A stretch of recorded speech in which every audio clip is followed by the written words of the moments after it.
tá bom? Já estamos no horário e a Nilda, trabalhadora da casa, vai fazer o preparo de hoje.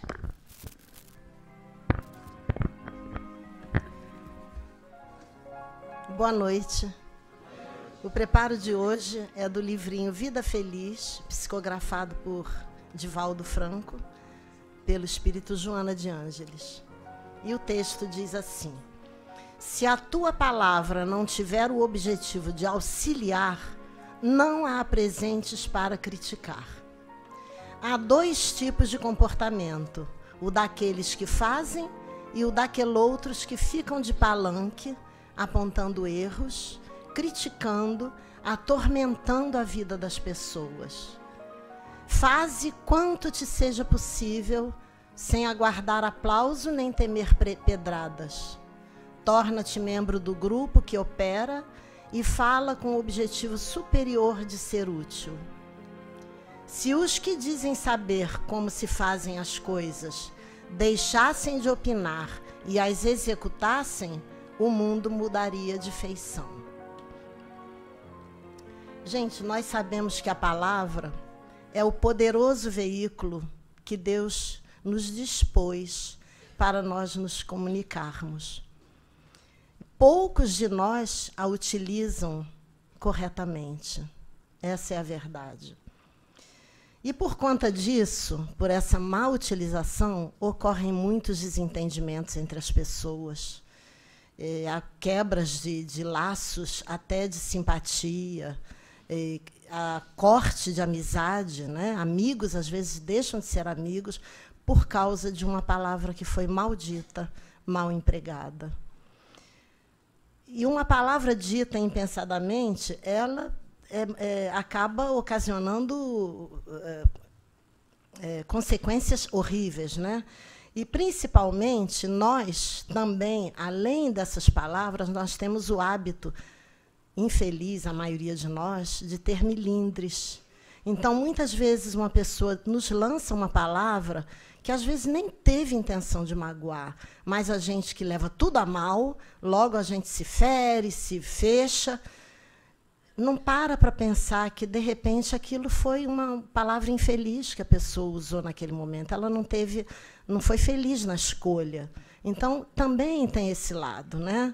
O lado de lá, de quem fala, e o lado de nós que recebemos. Cada vez que lançamos para fora de nós as palavras que nos são habituais, as palavras que nos são próprias, nós emitimos forças que destroem ou edificam, forças que arruinam ou restauram, e forças que ferem ou balsamizam. Por isso é muito importante que a gente tenha cuidado com as palavras que a gente fale com os outros. Temos que observar, ter cuidado para evitar esses casos, né? A arte de falar é uma conquista e todos nós devemos alcançar. Jesus, em Mateus 12, nos versículos 36 e 37, ele diz assim, ele nos ensina: digo-vos que de toda palavra frívola que proferirem os homens, dela darão conta no dia do juízo, porque pelas tuas palavras serás justificado e pelas tuas palavras serás condenado. Então, vocês vejam a grande responsabilidade que nós temos pelas palavras que nós proferimos. Muito obrigada, uma boa palestra a todos.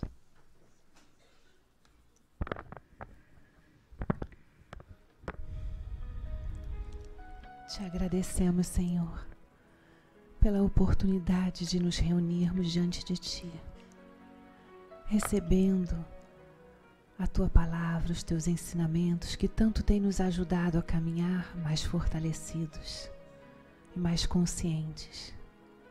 Pedimos à nossa veneranda Joana que envolva o Marcelo Shoa, que preparou seus estudos com carinho para dividir conosco, e que cada um de nós possa absorver o seu quinhão. Obrigado, Senhor. Fica conosco e abençoa a nossa palestra. Graças a Deus.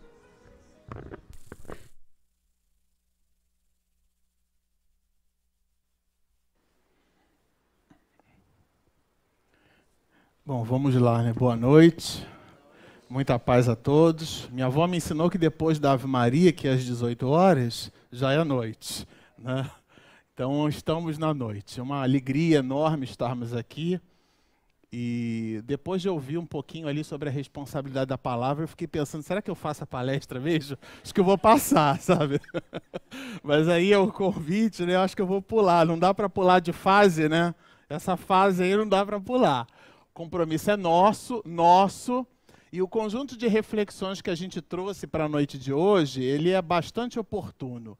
A casa pediu para que conversássemos sobre um item do Evangelho segundo o Espiritismo, mais especificamente no capítulo 25 dessa obra do Evangelho segundo o Espiritismo, que é uma espécie de exortação. Ela começa em cima de uma outra exortação que é buscar e achareis, na verdade é uma prerrogativa de Jesus, né? Pedi e obtereis, buscai e achareis, batei e a porta abrir-se-vos-á. São verbos de ação. E todo o capítulo 25 trabalha essas questões. E existe, nesse capítulo 25, alguns itens, também funcionam como uma exortação, olhai as aves do céu, né? Até lírico, poético, mas, a bem da verdade, as instruções dos Espíritos são bastante significativas e trazem para nós luz no nosso comportamento, que essa é que é a ideia da noite de hoje. Nós retiramos desses trechos alguns itens que às vezes a gente lê e passa um pouco despercebido, sobretudo para aqueles de nós que temos o hábito de ler sempre, né? Então a gente lê as mesmas coisas muitas vezes e esquece, talvez, de internalizar, ampliando, então, as possibilidades do ensino. Aqui, de cara, no item 6 desse capítulo 25, eu cito assim, porque tem gente que gosta, né, de fazer as anotações e depois chegar em casa, ler, conferir. No grupo que a gente tem aqui na casa, que é um grupo chamado de orientação mediúnica, a casa possui um grupo de estudo chamado orientação mediúnica, e nesse grupo a gente estuda 100% o livro dos médiuns, a gente faz citações, que aí a turma lê com antecedência e quando chega no dia está todo mundo afiado, né? Então a ideia é essa. No item 6, Jesus, porque as anotações são de Mateus, mas o verbo é de Jesus, tá certo? Ele diz assim: não acumuleis tesouros na terra, onde a ferrugem e os vermes os comem e onde os ladrões os desenterram. Aí então já entendi, essa terra que ele quis dizer não era exatamente o planeta Terra, porque se os ladrões desenterram, é a terra por debaixo da terra mesmo, né? Também, né? Então ele diz assim, olha, onde os ladrões os desenterram e roubam. Pegam o que é nosso, desenterra e roubam. Acumulai tesouros no céu. E aí é interessante porque é bem metafórico, já começa bem metafórico. Porque ele diz assim, não acumulais tesouro na terra.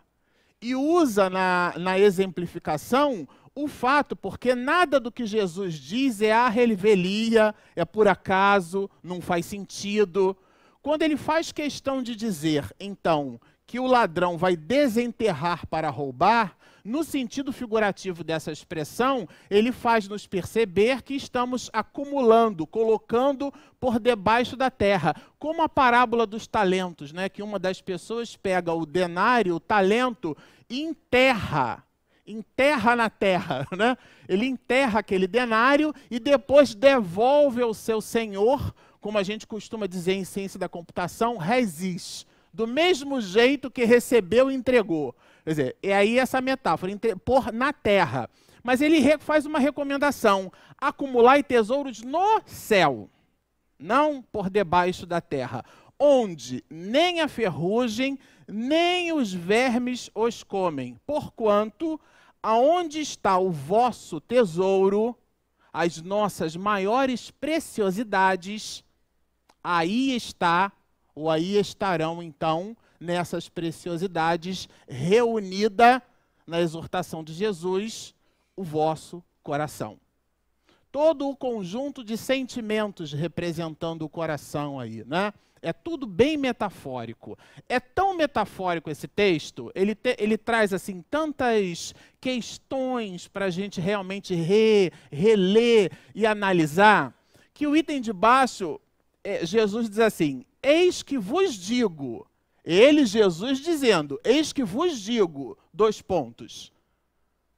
Se fosse nos dias de hoje, no século 21, preste atenção, hein? 2 pontos. Eis que vos digo, não vos inquieteis por saber onde achareis o que comer. Isso aqui causa uma certa confusão mental quando a gente lê no primeiro momento, né? Mas para comer, para sustento de vossa própria vida. Não precisa se preocupar. Nem de onde tirarei vestes para cobrir o vosso corpo. Não precisa se preocupar. Não é a vida mais do que o alimento e o corpo mais do que as vestes? É uma pergunta de Jesus. Não precisa se preocupar muito. Por quê? E aí ele continua para criar uma certa confusão mental, porque existe um provérbio, né? Se não me engano, um provérbio chinês que fala, o meu professor de economia me ensinou isso, né? Aonde há caos, há oportunidades. Então ela provoca esse caos, essas reflexões provocam esse caos dentro da gente para estimular as nossas oportunidades. E Jesus continua, observai os pássaros do céu, que é a exortação cujo tema está na razão direta daquilo que a gente vai trabalhar da noite de hoje. Observai as árvores do céu, né? Observem-as. E ele dá os seguintes exemplos. Não semeiam, não ceifam, nada guardam em celeiros. É vagabundo, faz nada. Dá uma olhada das aves do céu. As aves não semeiam, não trabalham, mas comem. Olha que maravilha! Está vendo aí? As avezinhas, tudo vagabunda, né? Vagabundando, perambulando por aí, não estão trabalhando. E para que vocês não achem que eu tirei isso da minha cabeça, olha o que é que Jesus... Foi Jesus que disse. E Mateus anotou em grego. E depois foi traduzido para vários idiomas, inclusive para a língua portuguesa, né? E aí, observar, eu vou ler de novo, porque a repetição é um exercício didático de fixação, tá? Observai os pássaros do céu, não semeiam, não ceifam, não guardam em celeiros, mas, é a famosa conjunção adversativa, mas vosso Pai Celestial os alimenta. Não fazem nada, que eu chamei de vagabundo. Vagabundo é a interpretação minha, tá? Nos alimenta. Não sois muito mais do que eles, os pássaros do céu? Olha, e qual dentre vós o que pode, com todos os seus esforços, aumentar em um côvado a sua estatura? Esse côvado é uma medida antiga, né? Os babilônios usavam, os judeus também usavam, os gregos, os romanos. É uma medida do antebraço que vai desse dedo, que seria o dedo médio aqui, até o final lá do cotovelo, né? E aí, da pesquisa que a gente fez sobre esse tema, essa medida tem variações. Mas um côvado parece um negócio pequenininho, mas tem umas variações que giram em torno de 50 centímetros. Aí eu fiquei pensando assim, eu acho que o alongamento que a gente faz, né, dá 1 centímetro, meio centímetro, 2, 50, quando muito. Eu acho que 50 centímetros ia ter bastante gente querendo ter um côvado de aumento, né? Para poder pegar as coisas. Jesus falando assim, um côvado tão pequenininho, né? Mas um côvado são quase 50 centímetros. Em alguns lugares eu cheguei a ler 66 centímetros. Porque tem essas variações, né? Um polegar, né? Uma polegada. Uma polegada tem 2,54 centímetros. É uma convenção depois, mas antigamente, dependendo do dedo da pessoa, né? Cada um tinha uma polegada diferente. Um pé. Né? Hoje as medidas, a gente arrematou isso, né? No sistema internacional de medida, mas antigamente, não dá tua mão aqui, não dá teu pé aqui, as medidas eram complexas. E aqui Jesus faz essa reflexão, né? Não sois muito mais do que eles, e qual dentre vós? Porque se a gente não consegue nem mexer no próprio tamanho, E ele continua, para criar mais confusão mental. Por que também vos inquietais pelo vestuário? Quer dizer, já não bastou lá a reflexão da comida. Por que você vai se preocupar com comida? Não está vendo lá o passarinho, os pássaros do céu? Olha, eles não ceifam, não trabalham, não fazem nada. 30 anos de idade dentro de casa, sendo sustentado pelo pai, pela mãe. Olha o passarinho, mas Jesus disse... Olha que delícia, né? Porque tem a cada vez mais a geração neném vai se ampliando no mercado, né? A geração neném, para quem não conhece essa expressão, é a geração que nem estuda e nem trabalha, tá certo? Essa é a geração neném. Aí quando eu li isso aqui, eu falei, gente, Jesus está falando da geração neném. Há 2000 anos atrás, olha... olha as aves do céu, os pássaros não ceifam. Aqui está escrito aqui, ó, não ceifam, não plantam, não cultivam, não fazem nada e Deus os alimenta, os pássaros. E aí ele continua. E o vestuário? Que a comida está lá. E agora? Por que também vos inquietais pelo vestuário? Jesus dizendo, observai como crescem os lírios dos campos. Olha, precisa comprar roupa, cara. Olha como é que o lírio do campo se veste, como é que Deus veste o lírio do campo. Observai como crescem os lírios do campo. Não trabalham, nem fiam. Também vagabundo.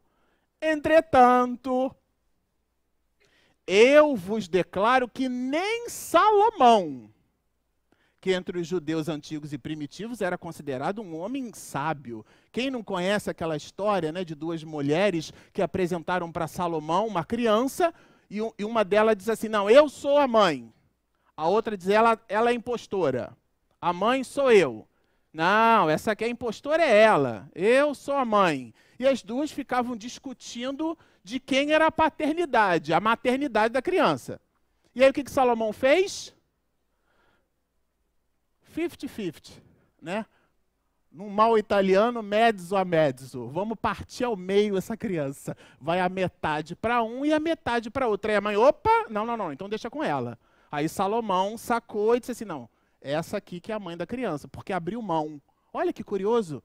E aí Jesus traz esse personagem nessa reflexão. Isso é só para a gente contextualizar. Aí ele diz assim, nem Salomão, em toda a sua glória, jamais se vestiu como um deles. Olha que lírio lindo. Nem Salomão se vestiu como um deles. Não precisa trabalhar não. Mas ele continua. Ora, se Deus tem o cuidado de vestir dessa maneira a erva dos campos, aí já deu uma diminuída no lírio, né? Que era lírio, agora é a erva do campo. Se ele vestiu dessa maneira a erva do campo, que existe hoje e amanhã será lançada na fornalha, quer dizer, não vai prestar mais, não vai existir mais, quanto maior cuidado não terá em vos vestir, ó homens de pouca fé? Precisa se preocupar com nada disso. Observai os lírios do campo, observai as aves do céu. E ele continua, não vos inquieteis, pois, dizendo, que comeremos? Você está em casa, eu me lembro quando eu era criança, e a gente criança não registra muito isso não. Minha tia chegou na casa de minha mãe, a nossa infância foi uma infância muito difícil, e de recursos, né? E aí minha tia conta que mamãe tinha uma cenoura e um ovo. E mamãe estava cozinhando uma cenoura e um ovo para que alimentasse os dois filhos dela. Eu, Marcelo Shoa, e a minha irmã, Denise Shoa. E mamãe estava ali com um ovo e uma cenoura para alimentar as duas coisas. As duas coisas são as duas crianças, porque a gente não era fácil, não. Mas isso é um outro assunto que eu prefiro dizer no particular, né? Bom, então era Jesus, então, dizendo para minha mãe, não precisa se preocupar. Não precisa se preocupar em dar para eles nada, o que comer, né? Mas ele continua, não vos inquieteis. Que comeremos? Pergunta Jesus. Ou que beberemos? Porque existem situações que a pessoa não tem nem água para beber. A partir de poucos meses, nós integramos o time de voluntários do Fraternidade Sem Fronteiras, e essa ONG, ela assiste crianças que estão na linha da miséria e que às vezes passam dias sem beber água. E aí é Jesus dizendo aqui, não precisa se preocupar com o que beber ou o que vestir.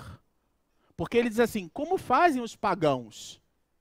Aqueles homens rudes do campo ou aqueles outros parecidos com quem vos fala, porque mamãe, em sendo espírita, não me batizou, né? Então eu sou espírita, o batismo, que representa um simbolismo na Igreja Católica, tem na doutrina espírita um outro conjunto de reflexões. Por ser um símbolo, como a casa espírita, que tem as paredes desnudas, porque nós não cultuamos imagem nem santo, né? A gente cultua um princípio, por isso não dissemos sermos kardecistas, assim como a pessoa diz que é budista, porque segue a Buda, ou a Siddhartha Amalgama, Buda ou Iluminado, nós não seguimos Allan Kardec, nós seguimos um corpo de doutrina por ele construído, que aí no meio espírita a gente gosta dessa palavra codificado, né? Então ele codificou, deu-nos a relação de para. Isso significa aquilo. Então, nós entendemos o corpo de doutrina. É óbvio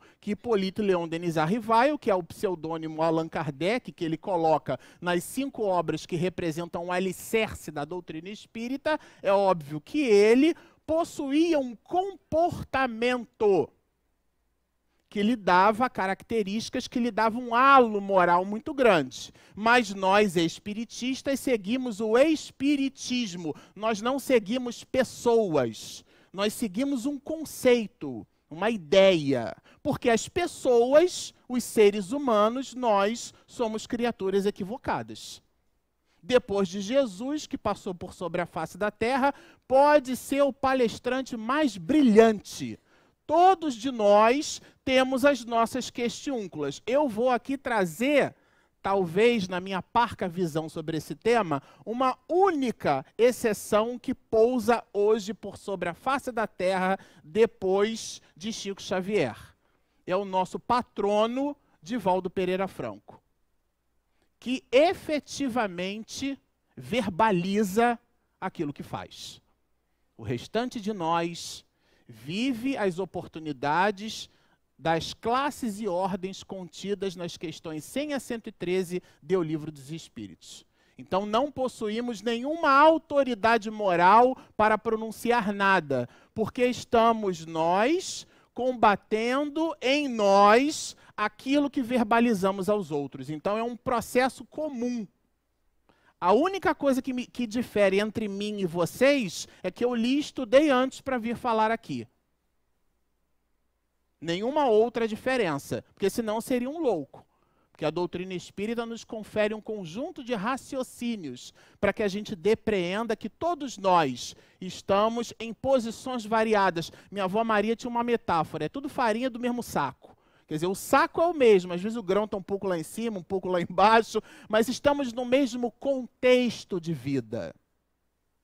Numa certa oportunidade, lá na Mansão do Caminho, o Divaldo pegou no meu antebraço e falou assim, você sabe por que, meu filho, que Paulo de Tarso disse que ele tinha um espinho na carne, um espinho cravado na carne? Porque ele era um homem. E como homem, viril, varão, ele se via às voltas com as questões da carne. Porque quando a gente lê num livro, parece lírico, mas vai perguntar para o outro como é que ele fez para lidar com as suas próprias dificuldades. A vencer-se a si mesmo. E é por isso que Jesus traz aqui, olha. Ele fala então desse homem, desse camponês, desse pagão. Não fazem isso os pagãos? Né? E depois, o Evangelho arremata com uma questão que, inclusive, foi objeto de uma advertência de um espírito amigo, quando uma casa espírita que nós frequentávamos, em Santa Cruz, na Rua General Olímpio, número 607, numa reunião mediúnica para resolver os enroscos lá familiares.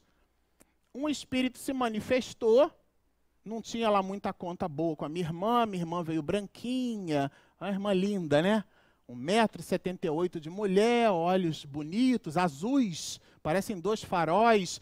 E ela tinha os enroscos lá do passado, inclusive com escravos. Porque nós, de um modo geral, temos um débito com a África de 308 anos de opressão.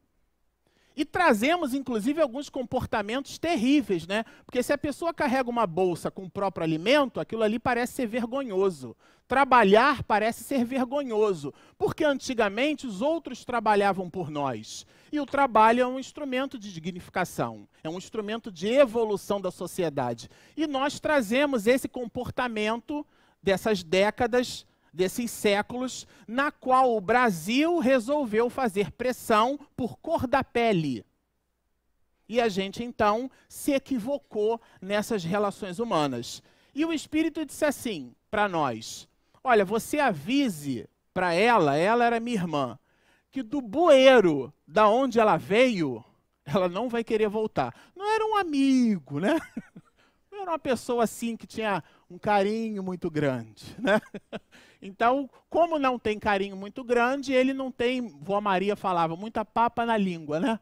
Fala e quando vê, o médium deve dar uma filtrada, vai lá Deus o que ele não queria dizer, né? Mas isso aí é um outro assunto, é uma outra palestra. E no final, o espírito amigo que nos assistia e assiste até hoje, produziu a seguinte exortação nas anotações de Mateus: buscai primeiro o reino dos céus, ou o reino de Deus, e a sua justiça, e todas as outras coisas vos serão acrescentadas. Mas buscai primeiro. O que a gente faz nas nossas relações humanas? A gente busca primeiro a casa própria, a gente busca primeiro uma faculdade, 2 faculdades, 3 faculdades, busca o mestrado, busca a pós-graduação, busca o doutorado. Aí tem aqueles que são os pós-docs, né? Eu tenho alguns amigos PhDs, né? Eu brinco com eles que existem 2 classes de PhDs, né? Existem aqueles que acham que são deuses e um outro grupo que tem certeza que são, né? Esses são os PhDeuses, são os PhDs. Quer dizer, é quando a informação e a busca do conhecimento nos transforma em criaturas não reconhecedoras dos nossos limites, das nossas virtudes, das nossas possibilidades, mas como um instrumento, como se fosse um bastão que a gente fere e apunhala as outras pessoas. E aí, Jesus, nas anotações de Mateus, nos lembra: mas buscai primeiro o reino de Deus, isto é, as coisas espirituais. Por isso que ele começa dizendo: olha, não acumulai tesouros na terra, não enfia na terra não, coloca no céu. O que é essa relação de céu? São os valores que a traça não come, não rói, a ferrugem não consome, não destrói, e o ladrão não vai lá e rouba. São os nossos valores morais, são as nossas aquisições pessoais. Essa semana saía de casa para São Paulo, peguei um táxi, e aí conversando com o taxista, ele dizendo que o mercado está muito difícil e tudo mais, aquelas questões todas, eu digo, olha, de fato é verdade, estamos com 14 milhões de brasileiros desempregados. Mas existe um fato muito curioso nesse aspecto. A gente que se relaciona com profissionais de outros países, inclusive, percebe que no Brasil existe uma certa deficiência da especialidade. É como se a maioria de nós visitasse aspectos da mediocridade na profissão. Então, um profissional medíocre é um profissional mediano. Ele nem é uma criatura excepcional, mas também não é muito ruim. Ele é o quê? Mediano, isto é, medíocre. Como ele é medíocre, 3/4 partes de nós escolhemos esse posicionamento funcional, nós visitamos a mesma faixa de percepção. Então, é o concurso público aonde nós precisamos fazer o esforço de sair da mediocridade. Quer dizer, ter um comportamento diferenciado. é onde o próprio Evangelho nos diz em capítulos anteriores causas atuais e causas anteriores das aflições. Porque o espírita tem um malveso, a mim me parece, porque acreditou, entendeu, compreendeu o mecanismo da reencarnação, bota tudo na vida passada. Não, porque na outra chutou o cachorro, aí veio, né? Veio arrastando o pé. Teve câncer de útero. Ah, essa abortou. Essa aí com certeza. O outro nasceu com um problema no ar, ele furou o escravo. A gente tem essas questões, porque o Deus que ainda temos introjetado em nós é o Deus de Israel. É o Deus que pune, é o Deus que fustiga. E a gente faz isso com as outras pessoas. Usa o conhecimento não como um processo de acalentar. Não é passar a mão no erro do outro. Não é nada disso. Isso aí é outra questão. Mas a exortação de Jesus é: meus discípulos serão reconhecidos por muitos se amarem. Então, quando a pessoa falha, quando a pessoa tem um decesso moral, que ela está toda destruída, a única coisa que ela quer é que a gente faça aquele papel da motoquinha, do eu te disse, né? Que fica falando para o outro. Ela quer ser acalentada, ela quer ser cuidada, quer ser amada. Meus discípulos serão reconhecidos por muitos se amarem. Não é por serem espíritas. Isso aí é uma tolice. E eu não tirei isso da minha cabeça. Eu já disse isso aqui algumas vezes, cabe repetir, para quem gosta de anotações, a questão 982 do Livro dos Espíritos. Na tradução livre de Guilhom Ribeiro para a língua portuguesa, Kardec faz o seguinte questionamento às entidades venerandas. Será necessário professemos o espiritismo e creiamos nas manifestações espíritas? Está lá no Livro dos Espíritos, vai discutir com Kardec e com o espírito que respondeu. Será necessário professemos o espiritismo e creiamos nas manifestações espíritas para termos assegurado a nossa sorte na vida futura? A palavra sorte aí é condição. Parte segunda do Livro dos Espíritos, sorte das crianças depois da morte, quer dizer, a condição. Como é que elas ficam? Como é que o espírito fica na espiritualidade, na erraticidade, quando desencarna em tenra idade? E erraticidade não é o espírito que erra, não, né? É a condição do mundo espiritual onde ele está. Então, na 982, ligando a tecla SAP, a pergunta é a seguinte: quem é que se dá bem no mundo espiritual? Né? É a pergunta de Kardec. Quem é que se dá bem no mundo espiritual? Será necessário professemos o espiritismo? Pergunta o codificador. E a resposta é deliciosamente importante para as nossas vidas. Seguir-se-ia que estariam deserdados todos os que não tiveram ensejo de esclarecer-se. Ora, o que seria um absurdo. Só o bem assegura a sorte futura. Só o bem, só a bondade. O que adianta nós termos um rótulo religioso e nos movimentarmos de uma forma completamente diferente daquilo que a gente prega, daquilo que a gente diz? Tem um nome para isso. Se nós observarmos, Jesus Cristo foi condescendente com todas as dificuldades humanas. Absorveu lá a prostituta, acalentou o ladrão, mas em toda a história do Evangelho, olha que ele rodou, hein? Teve uma anotação de Jesus no seu verbo que é para nós muito reflexiva. Quando falava dos fariseus. São túmulos por fora caiados de branco, mas por dentro todo podridão. O nome disso é a hipocrisia religiosa. A nossa capacidade ou incapacidade de dizer uma coisa e de fazer outra. E aí a Peregrina da Paz, né, que é uma mulher norte-americana, ela construiu um livro, chama-se 12 Passos Rumo à Paz Interior. Ela fez uma peregrinação e o resultado dela é esse opúsculo. Numa das 12 citações, ela diz assim: viva em conformidade com aquilo que você acredita. Isto é, viva em coerência. Abstração feita ao esforço. Aí seria outra palestra, porque tem uns papelzinhos obsessivos que a gente recebe aqui. Falta 5, acabou. Eu pedi para ela botar só 2, o que falta 5 minutos e o que depois, ó, perdeu, já era, acabou o tempo. Né? Então eu tenho 2 papeizinhos lá. não dá para falar nesse tempo. É um outro estudo, é um outro viés de raciocínio só para a gente abordar essas questões. O objetivo aqui é a gente depreender que nós somos os artífices do nosso futuro. Quer dizer, a doutrina espírita não bota na conta do demônio, não bota na conta do obsessor, porque o espírita ele não chama de demônio, né? Mas chama de obsessor, tudo ele acha que é obsessor, só que ele esquece, né, que o obsessor se aproxima dele por uma lei de atração.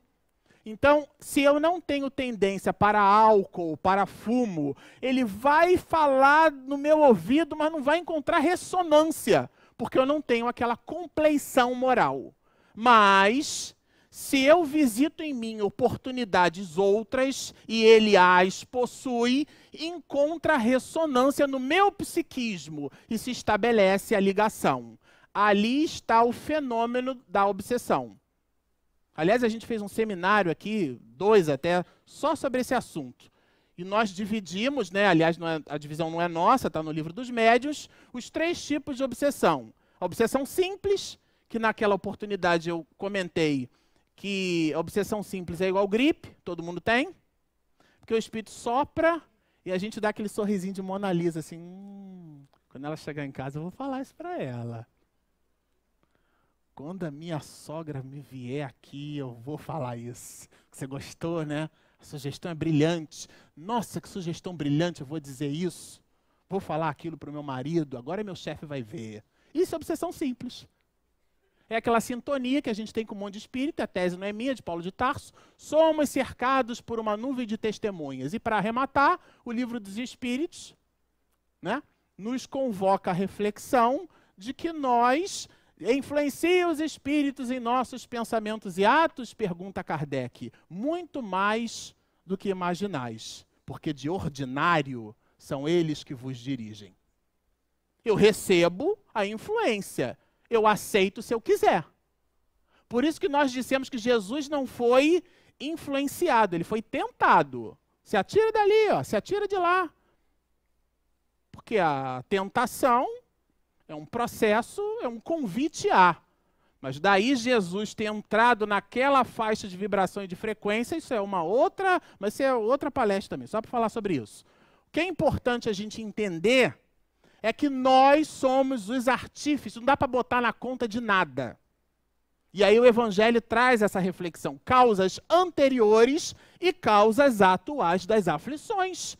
Porque se a pessoa passa por reveses pessoais...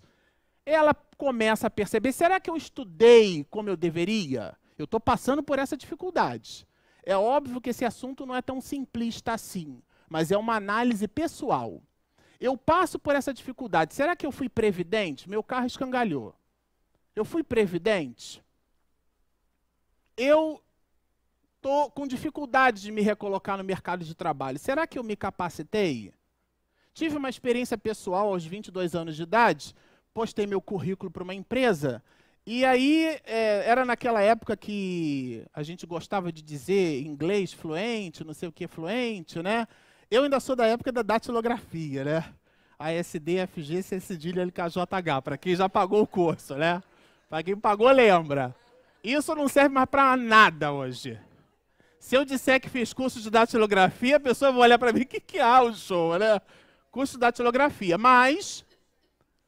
quem me entrevistou não sabia uma palavra de português. Então não dá para dizer the book is really on the table, né? Não dá. Por quê? Porque era um diálogo com uma pessoa que não sabia falar o meu idioma nativo. Então não adiantava eu colocar no currículo que eu sabia falar inglês.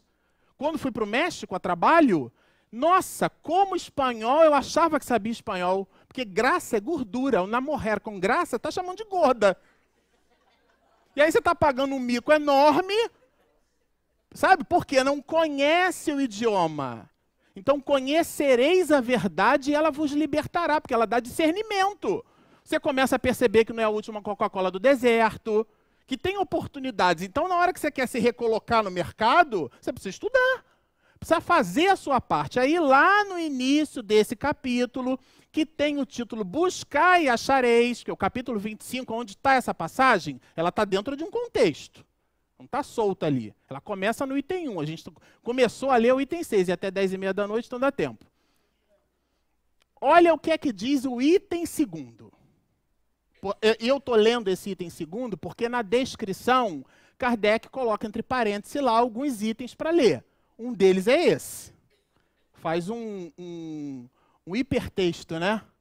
Porque o hypertext já existia no século XIX. Lá ele dizia o seguinte: do ponto de vista terreno, fez questão de dizer que era do ponto de vista terceiro. Vocês vão entender porque que eu estou fazendo um destaque do ponto de vista terreno. Terreno. A máxima buscai e achareis é análoga, quer dizer, semelhante a esta outra. 2 pontos. Qual outra? Ajuda-te a ti mesmo, que o céu te ajudará. Isto é, faz a tua parte. Faz a tua parte.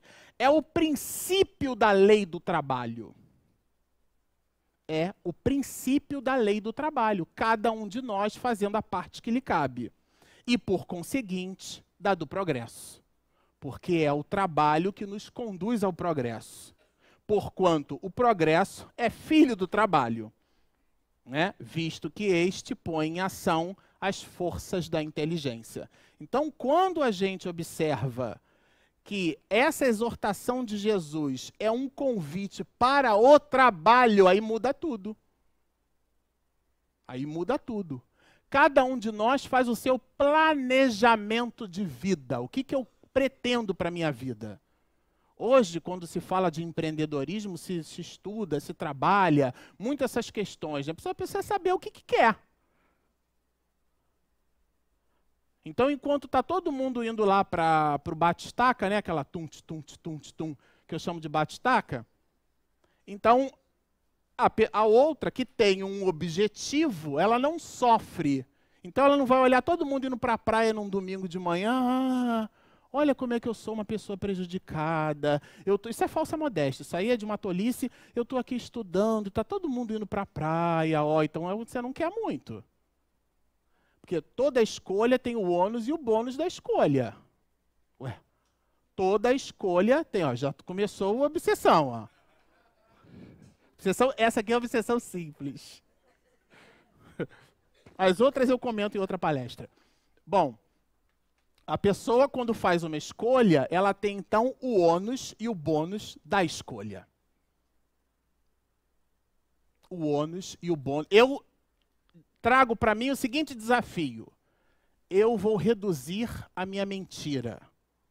Ou eu vou buscar ser uma pessoa paciente. Todas as circunstâncias. Aí, o que vocês acham que vai acontecer? Escolhi ser paciente. Vocês acham que a paciência, ela vem assim com uma chuva?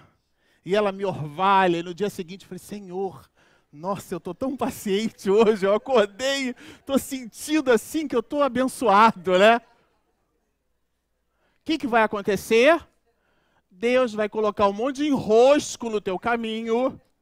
Se você acha que tinha uma sogra, tinha um desenho que eu assistia, que era aquele Multi-M, né? Ele virava um montão assim, tu vai ter 2, 3, 5, 10 sogras, né? A minha era ótima, ela desencarnou, a Cleonice. Desencarnou. Ótima. Isso, ela desencarnou. E essa você vai pedir, o que vai acontecer quando você vai pedir para ter paciência? A paciência é uma virtude, as virtudes se conquistam. O que vai acontecer? A tua vida vai ficar permeada de situações aonde você faça o exercício da paciência. Porque a paciência não vem de graça. Aliás, o próprio Divaldo, numa palestra, né, ele brincou com esse sentido. Perguntaram para ele assim, o que você acha da teoria da graça? E aí, no intervalo lá da conferência, ele resolveu explicar, né? A teoria da graça é uma teoria de alguns amigos de outras religiões que acreditam que muitos de nós nascemos, tem um carteiro, ele bota lá uma correspondência com um valor, com o nosso nome para a gente pagar, que é a conta para pagar no final do mês, a gente adoece, a gente fica triste, a gente tem problemas familiares, a gente tem reveses financeiros. Esses daí estão num pacote de situações. E tem o outro que é o agraciado. Ele nasce com situação financeira, seja lá o que isso significa, né? Robusta, ele não tem problema de saúde, ele não tem nada. Quer dizer, é um verdadeiro paradoxo, porque Jesus Cristo foi pregado na cruz. E a criatura acha, quando eu fui fazer um estudo sobre a vida e a obra de Fabiano de Cristo, eu fiquei pequenininho assim, o homem tinha uma erisipela que lhe dava dores horrendas e carregou aquilo por toda a sua existência e não reclamava. Não reclamava. Quer dizer, quando a gente observa o nosso comportamento diante das coisas, nós precisamos nos recontextualizar. O que eu quero para a minha vida? E aí, tudo aquilo que acontece é uma oportunidade para eu crescer. Opa, já estou entendendo. Deus quer eu pedir paciência, né? Então eu vou receber a paciência. Então, na teoria da graça, ficou essa questão. Quer dizer, uns nascem agraciados e outros, são 3/4 partes de nós passamos pelos problemas. Aí perguntaram para o Divaldo o que ele achava da teoria da graça. Aí ele respondeu assim, eu acho uma graça, né? Porque como é que pode uma pessoa nasce com uma situação e outra nasce com outra, a revelia? Com a doutrina da reencarnação, nós trazemos para nós mesmos essas questões. Eu já disse isso aqui numa outra oportunidade, o tempo é um instrumento muito vigoroso, a gente vai ter que terminar. Mas quando eu contava lá os meus 15, 16 anos de idade, eu tocava violão e tal, nós visitávamos uma instituição em Bangu, chama-se Ação Cristã Vicente Moretti. E lá existiam várias crianças, várias pessoas com dificuldades esquetais, dificuldades psicomotrizes. Vicente Moretti, fica em Bangu, no Rio de Janeiro. Aqui no Rio, né? Na zona oeste do Rio. E uma menina me chamou a atenção. Ela possuía uma doença, uma patologia muito grave, uma acromegalia, e o crânio era muito grande, a mandíbula cresceu de forma desproporcional, os dentes voltados para fora, a boca sempre aberta, então a língua muito espessa. E ela possuía uma dificuldade, essa dificuldade de fazer a gente chamava de aquele refluxo gastroesofágico, o golfo do neném, né? Ela botava para fora. E para administrar água tinha que ser com muito cuidado. Depois de muito tempo ali, eu aprendi com a enfermeira. E eu pegava aqueles livros infantis, A Vida Fala 1, A Vida Fala 2, que eu lia quando eu era criança, mamãe lia para mim, eu lia para ela. Era uma mocinha de 14 anos, 1 ano, no máximo 2 anos mais nova do que eu, no berço o tempo inteiro. O crânio era quase que do tamanho do tronco e os membros completamente atrofiados. A gente olhava para aquela cena ali no berço, mas por algum motivo eu resolvia ficar ali, lendo para ela. Eu confesso a vocês que eu achava que era inócuo, não fazia nenhum sentido, ela não prestava atenção, né? Isso na minha falta de percepção.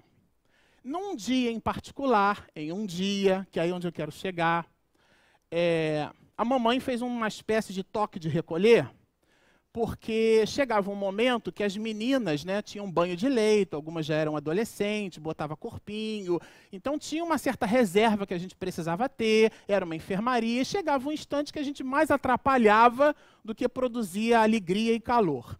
Então a mamãe fazia o toque de recolher. Nesse dia, eu virei para a mocinha e falei assim, olha, o tio agora vai ter que ir embora. E aí ela me olhou, os olhos negros me encontraram assim, ela me olhou para mim. Aquele par de olhos enegrecidos encheram de lágrima e 2 lágrimas escorreram naquele rostinho deformado. Ela entendeu o que eu falei. Aí aquela cena me impressionou deveras. Eu voltei para o carro, era uma Kombi, um carro que levava a gente para lá e para cá, botei a cabeça no vidro do veículo e fiquei pensando assim. Como explicar que Deus é justo e bom sem o pilar da reencarnação?